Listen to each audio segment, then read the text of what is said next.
everybody!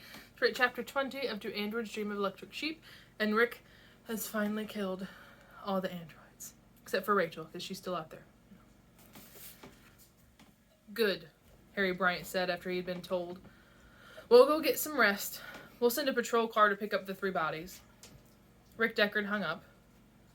Androids are stupid, he said savagely to the special. Roy Beatty couldn't tell me from you. It thought you were at the door. Police will clean up in here. Why don't you stay in another apartment till they're finished? You don't want to be in here with what's left.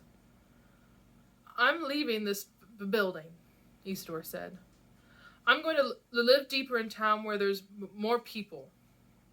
I think there's a vacant apartment in my building, Rick said. Isidore stammered. I don't want to live near you. Go outside or upstairs, Rick said. Don't stay in here. The special floundered, not knowing what to do.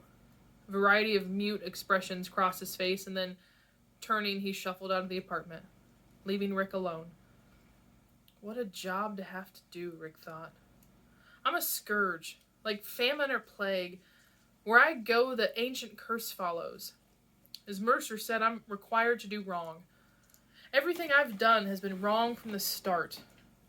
Anyhow, now it's time to go home. Maybe after I've been there a while with Irene, I'll forget. When he got back to his own apartment building, Irene met him on the roof. She looked at him in a deranged, peculiar way. In all his years with her, he had never seen her like this.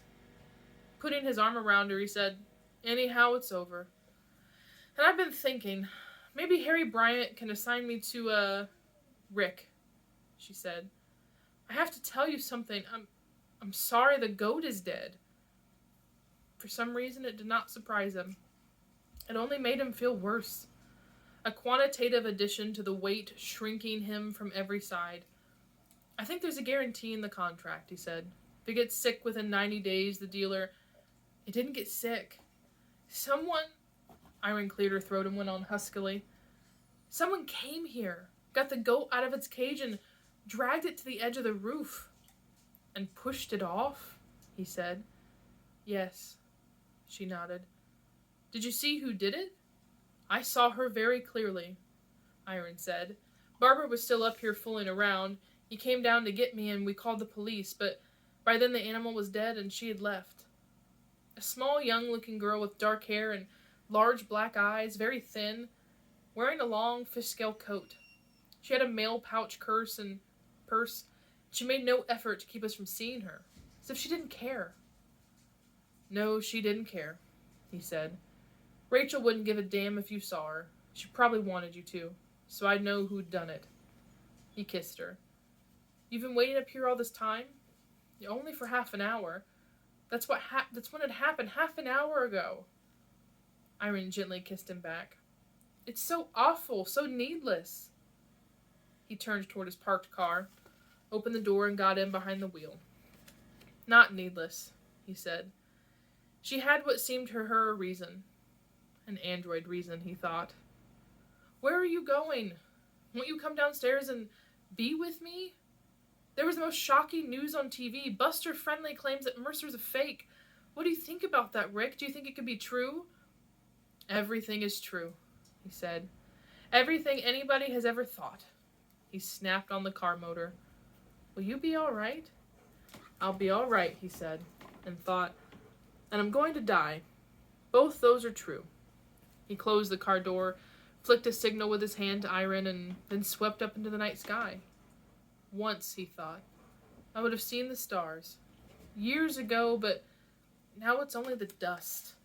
No one has seen a star in years, at least not from Earth. Maybe I'll go where I can see the stars, he said to himself. As the car gained velocity and altitude, it headed away from San Francisco, toward the uninhabited desolation to the north, to the place where no living thing would go, not unless it felt that need had come. So we just ended chapter 20. Very short chapter, but what is this purpose of this very short chapter? So what more have we discovered about Rick, what's going on, and what is his ever-changing emotional and mental mindset here going through? I'm going to continue straight on to chapter 21. In the early morning light, the land below him extended seemingly forever, gray and refuse littered. Pebbles the size of houses had rolled to a stop next to one another, and he thought, it's like a shipping room, when all the merchandise is left. Only fragments of crates remain, the containers which signify nothing in themselves. Once, he thought, crops grew here and animals grazed. What a remarkable thought, that anything could have cropped grass here. What a strange place, he thought, for all of that to die. He brought the hovercar down, coasted above the surface for a time. What would Dave Holden say about me now? He asked himself. In one sense, I'm now the greatest bounty hunter who ever lived. No one ever retired 6 Nexus 6 types in one 24-hour span, and no one probably ever will again. I ought to call him, he said to himself. A cluttered hillside swooped up at him. He lifted the hovercar as the world came close. Fatigue, he thought. I shouldn't be driving still. He clicked off the ignition, glided for an interval, and then set the hovercar down. It tumbled and bounced across the hillside. Scattering rocks, headed upward, it came at last to a grinding, skittering stop. Picking up the receiver of the car's phone, he dialed the operator at San Francisco. Give me Mount Zion Hospital, he told her. Presently, he had another operator on the vid screen. Mount Zion Hospital. You have a patient named Dave Holden, he said. Would it be possible to talk to him? Is he well enough? Just a moment, and I'll check on that, sir. The screen temporarily blanked out. Time passed. Rick took a pinch of Dr. Johnson's snuff and shivered. Without the car's heater, the temperature began to plunge. Dr. Costa says that Mr. Holden is not receiving calls, the operator told him, reappearing. This is police business, he said. He held up his flat pack of ID up to the screen. Just a moment. Again, the operator vanished. Again, Rick inhaled a pinch of Dr. Johnson's snuff. The menthol in it tasted foul, so early in the morning. He rolled down the car window and tossed the little yellow tin out into the rubble. No, sir, the operator said once more on a screen. Dr. Costa does not feel Mr. Holden's condition will permit him to take any calls, no matter how urgent, for at least... Okay, Rick said. He hung up. The air, too, had a foul quality. He rolled up the window again. Dave is really out, he reflected. I wonder why they didn't get me. Because I moved too fast?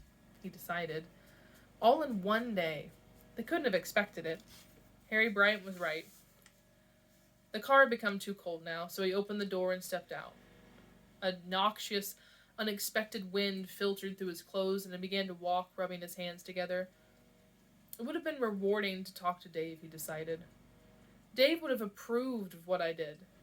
But also, he would have understood the other part, which I don't think even Mercer comprehends. For Mercer, everything is easy. He thought, because Mercer accepts everything.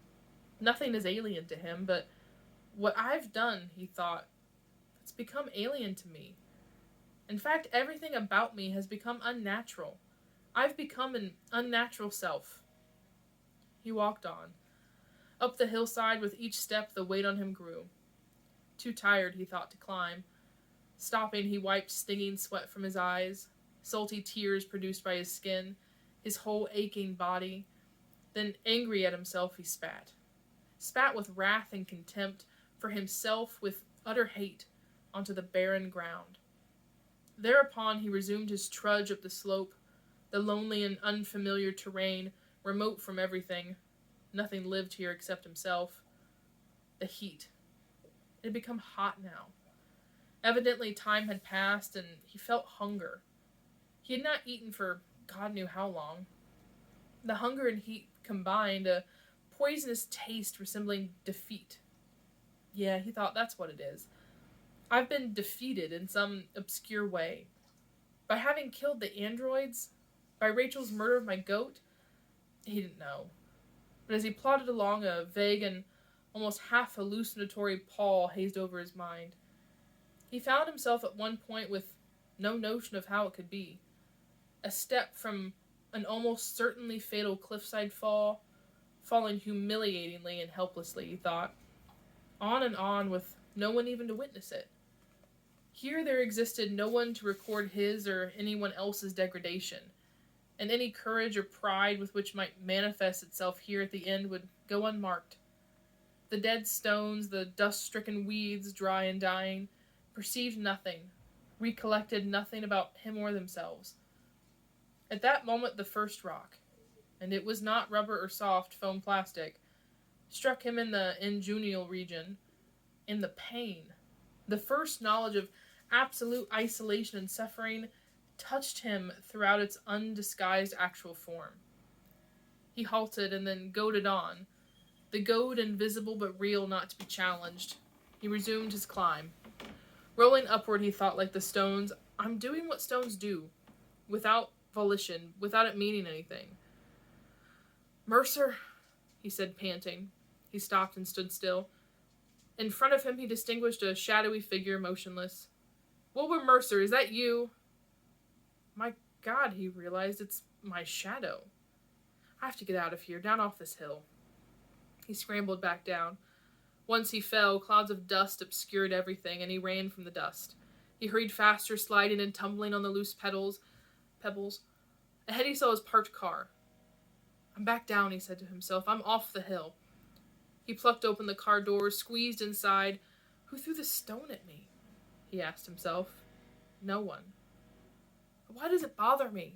I've undergone it before during fusion, while using my empathy box like everyone else. This isn't new, but it was. Because he thought, I did it alone.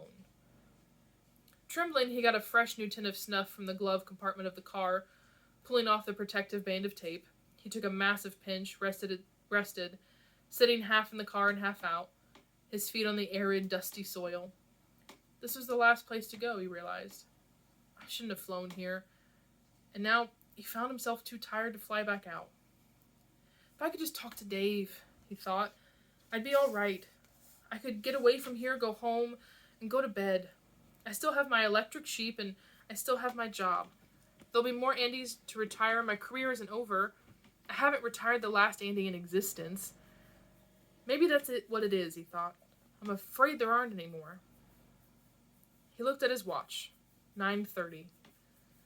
Picking up the vidphone receiver, he dialed the Hall of Justice on Lombard. Let me speak to Inspector Bryant, he said to the police switchboard operator, Miss Wilde. Inspector Bryant is not in his office, Mr. Deckard. He's out in his car. But I don't get any answer. He must have temporarily left his car. Did he say where he intended to go? Something about the androids you retired last night? Let me talk to my secretary, he said. A moment later, the orange, triangular face of Anne Marston appeared on the screen. Oh, Mr. Deckard, Inspector Bryant has been trying to get a hold of you. I think he's turning your name over to Chief Cutter for a citation because you retired those 6... I know what I did, he said. That's never happened before. Oh, Mr. Deckard, your wife phoned. She wants to know if you're all right. Are you all right? He said nothing. Anyhow, Miss Marston said, maybe you should call her and tell her. She left word she'll be home waiting to hear from you. Did you hear about my goat? He said. No, I didn't even know you had a goat, Rick said. They took my goat. Who did, Mr. Deckard? Animal thieves? We just got a report on a huge new gang of them, probably teenagers operating in life thieves, he said. I don't understand you, Mr. Deckard.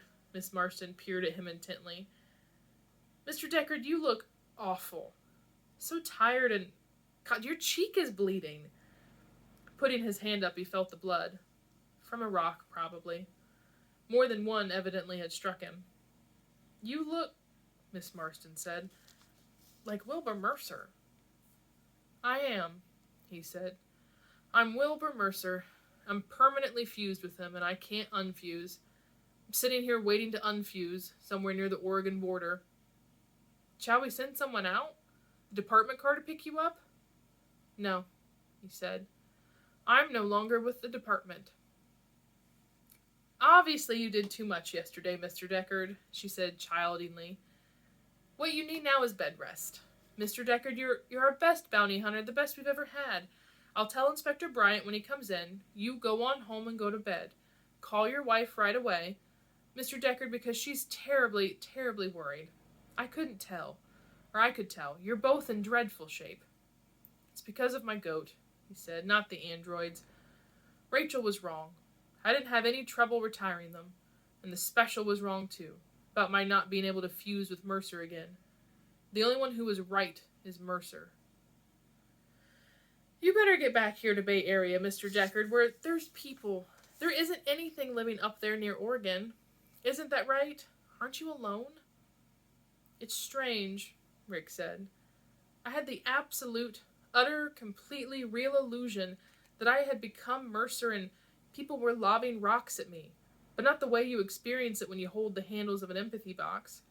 When you use an empathy box, you feel you're with Mercer.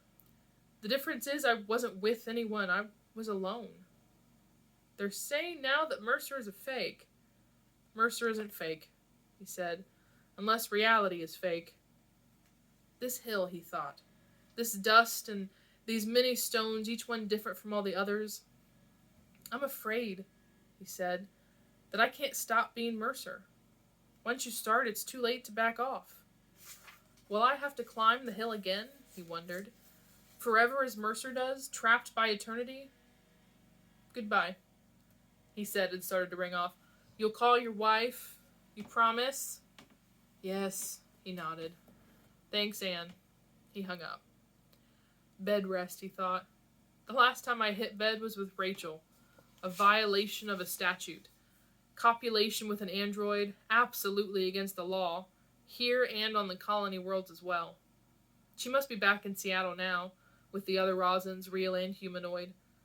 I wish I could do to you what you did to me, he wished. But it can't be done to an android because they don't care. If I'd killed you last night, my goat would be alive now. That's where I made the wrong decision. Yes, he thought. It can be all traced back to that and to my going to bed with you. Anyhow, you were correct about one thing. It did change me, but not in the way you predicted. A much worse way, he decided. And yet I really don't care. Not any longer. Not, he thought, after what happened to me up there toward the top of the hill. I wonder what would have come next, if I had gone on climbing and reached the top, because that's where Mercer appears to die. It's where Mercer triumph manifests itself, and there to end of the great sidereal cycle. But if I'm Mercer, he thought, I can never die. Not in 10,000 years. Mercer's immortal. Once more, he picked up the phone receiver to call his wife, and froze. Okay, so this chapter is a little confusing, but much more like a symbolically important chapter. So, in this sort of emotional tirade, he leaves his wife and just goes on a car ride because he's stressed. He's like, I got too much to think about, I can't think. And he drives off to a place that's totally empty. And he goes on his own climb once he gets there in Oregon and goes up this climb of the mountain. So not only is this climb of the mountain is meant to directly correlate with that climb that Mercer does when somebody connects with that empathy box, but we're also here to represent his own personal and emotional climb and change as a character. Apparently we're very excited. Climb and change is the character that he's had throughout the entire book going through here. So what about this chapter has really represented Rick's personal journey throughout the rest of the book? What has he learned about himself, and how has he changed as a character within here? And there's somebody walking across the street. That's why we're excited. So we're watching intently. So make sure you take note of that with this chapter, and then we're ending with chapter 22. He set the receiver back down and did not take his eye off the spot that he had moved outside the car. The bulge in the ground among the stones, an animal, he said to himself. And his heart lugged under the excessive load. The shock of recognition. I know what it is, he realized. I've never seen one before, but I know it from the old nature films they show on government TV. They're extinct, he said to himself. Swiftly he dragged out his much-creased Sydneys, turned the pages with twitching fingers. Toad, Bufonidae, all varieties, ... E for extinct. Extinct for years now. The critter most precious to Wilbur Mercer along with the donkey, but toads most of all. I need a box. He squirmed around, saw nothing in the backseat of the hover car. He leapt out, hurried to the trunk compartment, unlocked and opened it. There rested a cardboard container. Inside it a spare fuel pump for his car. He dumped the fuel pump out, found some furry, hempish twine, and walked slowly toward the toad, not taking his eyes from it. The toad he saw blended in totally with the texture and shade of the ever-present dust. It had perhaps evolved, meeting the new climate as it had met all climates before. Had it not moved, he would never have spotted it. Yet he had been sitting no more than 2 yards from it. What happened if you find an animal believed extinct? He asked himself, trying to remember. It happens so seldom. Something about a star of honor from the UN and a stipend. A reward running into millions of dollars, and of all possibilities, to find the critter most sacred to Mercer? Jesus, he thought, it can't be. Maybe it's due to brain damage on my part. Exposure to radioactivity. I'm a special, he thought. Something has happened to me. Like the chicken-head Isidore and his spider. What happened to him is happening to me. Did Mercer arrange it? But I'm Mercer. I arranged it. I found the toad. Found it because I see through Mercer's eyes. He squatted on his haunches, close beside the toad. It had shoved aside the grit to make a partial hole for itself, displaced the dust with its rump, so that only the top of its flat skull and its eyes projected above ground. Meanwhile, its metabolism slowed almost to a halt. It had drifted off into a trance. The eyes held no spark, no awareness of him. And in horror, he thought, it's dead of thirst maybe, but it had moved. Setting the cardboard box down, he carefully began brushing the loose soil away from the toad. It did not seem to object, but of course it was not aware of his existence. When he lifted the toad out, he felt its peculiar coolness. In his hands, its body seemed dry and wrinkled, almost flabby, and as cold as if it had taken up residence in a grotto miles under the earth away from the sun. Now the toad squirmed. With its weak hind feet, it tried to pry itself from his grip, wanting instinctively to go flopping off. A big one, he thought, full-grown and wise, capable in its own fashion of surviving that which we're not really managing to survive. I wonder where it finds water for its eggs. So this is what Mercer sees, he thought, as he painstakingly tied the cardboard box shut, tied it again and again. Life which we can no longer distinguish, life carefully buried up to its forehead in the carcass of a dead world, and every cinder of the universe, Mercer probably perceives inconspicuous life. Now I know, he thought, and once having seen through Mercer's eyes, I probably will never stop. And no android, he thought, will cut the legs from this, as they did from the chicken-head spider. He placed the carefully tied box in the car seat and got him behind the wheel. It's like being a kid again, he thought. Now all the weight had left him, the monumental and oppressive fatigue. Wait until Iron hears about this.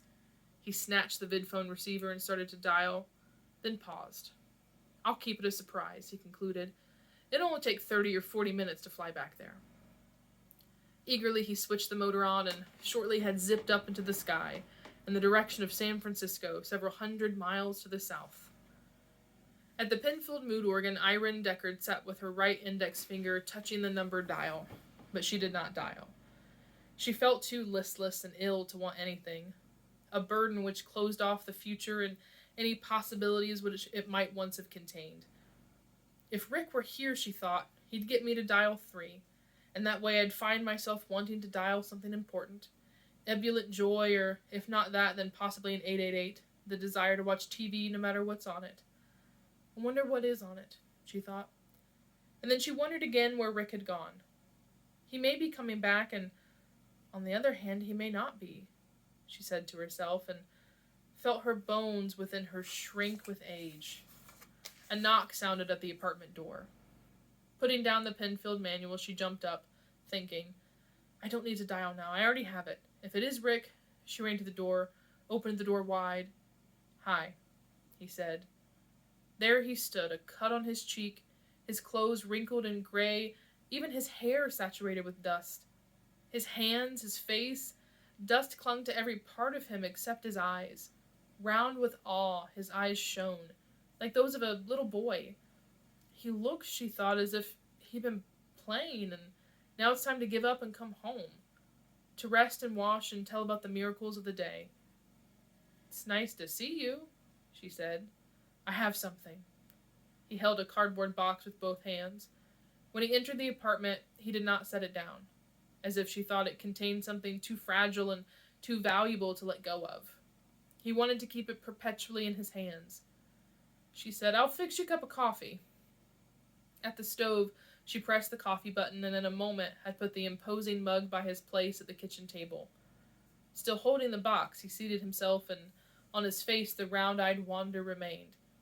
In all the years she had known him, she had not encountered this expression before. Something had happened since she had seen him last. Since last night he had gone off in his car. Now he'd come back and this box had arrived with him. He held in the box everything that had happened to him. "I'm going to sleep," he announced. "All day. I phoned in and got Harry Bryant. He said take the day off and rest, which is exactly what I'm going to do." Carefully, he set the box down on the table and picked up his coffee mug. Dutifully, because she wanted him to, he drank his coffee. Seating herself across from him, she said, "What do you have in the box, Rick?" "A toad." "Can I see it?" She watched as he untied the box and removed the lid. "Oh," she said, seeing the toad. For some reason it frightened her. "Will it bite?" she asked. "Pick it up. It won't bite. Toads don't have teeth." Rick lifted the toad out and extended it toward her. Stemming her aversion, she accepted it. "I thought toads were extinct," she said as she turned it over, curious about its legs. They seemed almost useless. "Can toads jump like frogs? I mean, will it jump out of my hand suddenly?" "The legs of toads are weak," Rick said. "That's the main difference between a toad and a frog. That and water. A frog remains near water, but a toad can live in a desert. I found this in the desert up near the Oregon border, where everything had died." He reached to take it back from her, but she had discovered something. Still holding it upside down, she poked at its abdomen and then, with her nail, located the tiny control panel. She flipped the panel open. "Oh." His face fell by degrees. "Yeah, so I see. You're right." Crestfallen, he gazed mutely at the false animal. He took it back from her, fiddled with the legs as it baffled. He did not seem quite to understand. He then carefully replaced it in its box. "I wonder how it got out there in the desolate part of California like that. Somebody must have put it there, no way to tell what for. Maybe I shouldn't have told you. About it being electrical." She put her hand out and touched his arm. She felt guilty, seeing the effect it had on him. The change. "No," Rick said. "I'm glad to know, or rather..." He became silent. "I'd prefer to know. Do you want to use the mood organ to feel better? You've always gotten a lot out of it, more than I ever have." "I'll be okay." He shook his head, as if trying to clear it, still bewildered. "The spider Mercer gave the chicken head. Isidore, it probably was artificial too, but it doesn't matter. The electric things have their lives too, paltry as those lives are." Iron said, "You look as if you've walked 100 miles. "It's been a long day," he nodded. "Go get into bed and sleep." He stared at her, then as if perplexed. "It is over, isn't it?" Trustingly, he seemed to be waiting for her to tell him, as if she would know, as if hearing himself say it meant nothing. He had a dubious attitude toward his own words. They didn't become real, not until she agreed. "It's over," she said.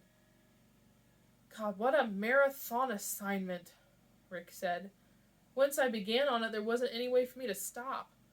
It kept carrying me along until finally I got to the Beatties, and then suddenly I didn't have anything to do, and that..." He hesitated, evidently amazed at what he had begun to say. "That part was worse," he said. "After I finished, I couldn't stop because there'd be nothing left after I stopped. You were right this morning when you said I'm nothing but a crude cop with crude cop hands. I don't feel that anymore," she said. "I'm just damn glad to have you come back home where you ought to be." She kissed him, and that seemed to please him. His face lit up, almost as much as before she had shown him that toad was electric. "Do you think I did wrong?" he asked. "What I did today?" "No."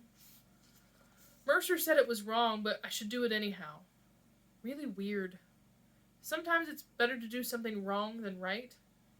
"It's the curse on us," Iron said. "That Mercer talks about." The dust? He asked. The killers that found Mercer in his 16th year, when they told him he couldn't reverse time and bring things back to life again. So now all he can do is move along with life, going where it goes, to death. And the killers throw the rocks, it's they who are doing it, still pursuing him. And all of us, actually. Did one of them cut your cheek where it's been bleeding? Yeah, he said wanly. Will you go to bed now? If I set the mood organ to a 670 setting, what does that bring about? He asked. Long-deserved peace, Iron said. He got to his feet, stood painfully, his face drowsy and confused, as if a legion of battles had ebbed and advanced there over many years. And then by degrees he progressed along the route to the bedroom. Okay, he said. Long-deserved peace.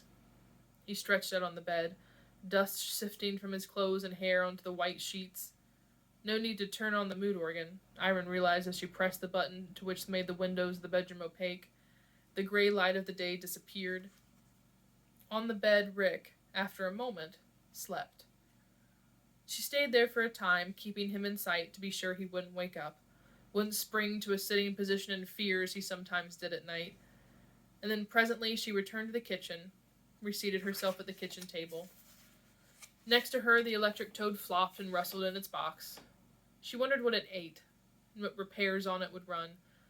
Artificial flies, she decided. Opening the phone book, she looked in the yellow pages under Animal Accessories Electric.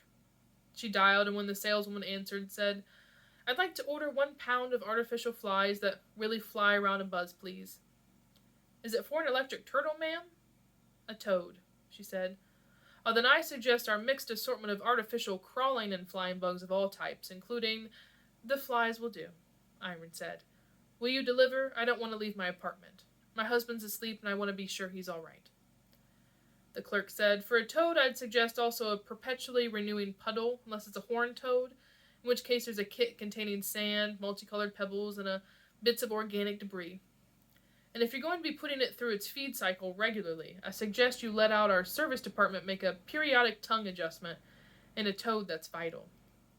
Fine, Iron said. I want it to work perfectly. My husband is devoted to it. She gave her the address and hung up. And feeling better, fixed herself at last a cup of black, hot coffee.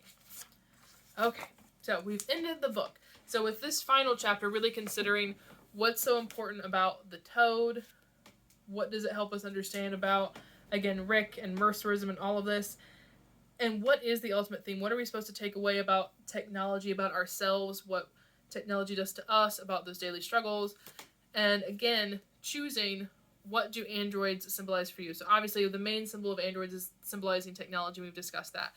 Is that the running symbol that you want to go with, or do you think that there's a more pertinent or important way to look at this book? What other lens can you look at it through? What can they differently symbolize, and how would that change your themes within there?